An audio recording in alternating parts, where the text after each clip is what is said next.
sukatan ng tapang ngayong Nobyembre sa GMA News TV. Tapang sa loob ng cage. URCC Domination. Tapang sa pagbabalita. Matantok sa nga magandang hapon, hilagat gitnang Luzon. Mga ginikanan daw nawad ang naog paglaom nga buhay pa ang ilang mga anak. Comelec dili makahilabot sa mga kandidato nga karon pa lang doon na mga propaganda nga daw pagpangampanya. Tapang sa pagharap sa mga hamon ng buhay.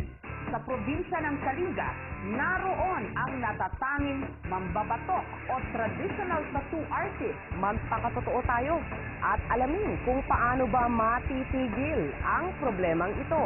Iba't ibang uri ng tapang sa GMA News TV.